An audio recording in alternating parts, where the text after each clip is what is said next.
Hi, welcome to Sai kitchen. இன்றைக்கி நம்ம என்ன டிஷ் பார்க்க போகிறோம்னா ஜீரா ரைஸ் எப்படி பண்ணலான்றதை பார்க்கலாம். அதுக்கு தேவையான இன்க்ரீடியன்ட்ஸ் ஃபஸ்ட் நம்ம எப்பயுமே பிரியாணிக்கு போடுற மாதிரி தாளிப்புக்கு எடுத்துக்கலாம். பட்டை, லவங்கம், 2 ஏலக்காய், அதுக்கப்புறம் பிரியாணி இலை, அதுக்கப்புறம் கேஷ்யூஸ் போட்டிங்கன்னா ரொம்ப நல்லா டேஸ்ட்டாக இருக்கும்.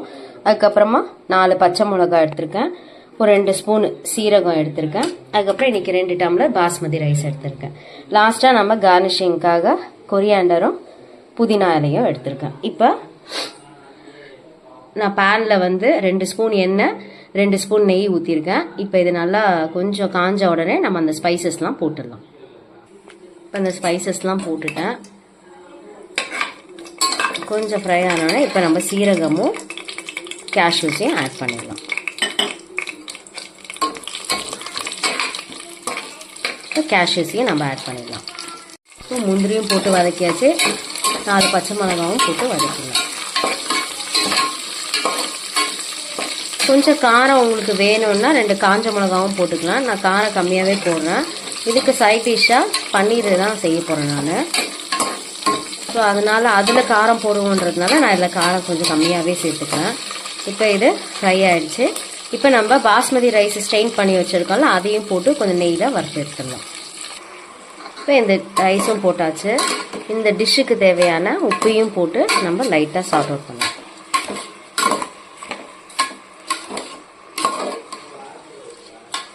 இப்படி நம்ம பண்ணோம்னா எண்ணெயில் கொஞ்சம் வதக்கி நம்ம போட்டோம்னா ரைஸை ரொம்ப டேஸ்ட் லெவலில் வந்து நல்லாயிருக்கும். அந்த நெய் ஃப்ளேவர் அளவுக்கு எல்லாமே இதுவாகிடும், பிளெண்ட் ஆகும்.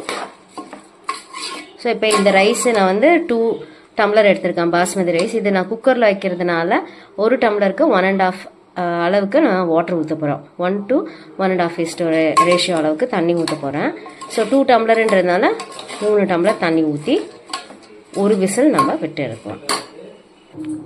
இப்போ உப்பெல்லாம் கரெக்டாக பார்த்தாச்சு. இப்போ வந்து லாஸ்ட்டாக ஃபைனலாக நம்ம லிட்டு போட்டு மூடுறதுக்கு முன்னாடி கொஞ்சம் கொரியாண்டர் லீவ்ஸும் அதுக்கப்புறமா வந்து புதினா லீவ்ஸும் போட்டிருக்கேன்.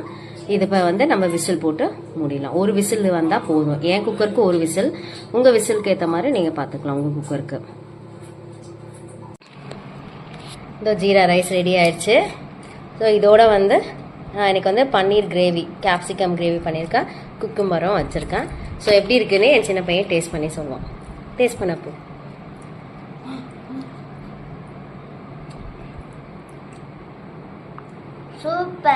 சூப்பராக இருக்கா? ஸோ இதை மாதிரி உங்கள் பசங்களுக்கும் நீங்கள் செஞ்சு கொடுங்க. பெரியவங்களும் சாப்பிட்லாம். இதில் காரம் அவ்வளோவா இருக்காது. ஸோ ப்ரோட்டீன் தான் நிறைய இருக்குது இதில் ஜீராவும்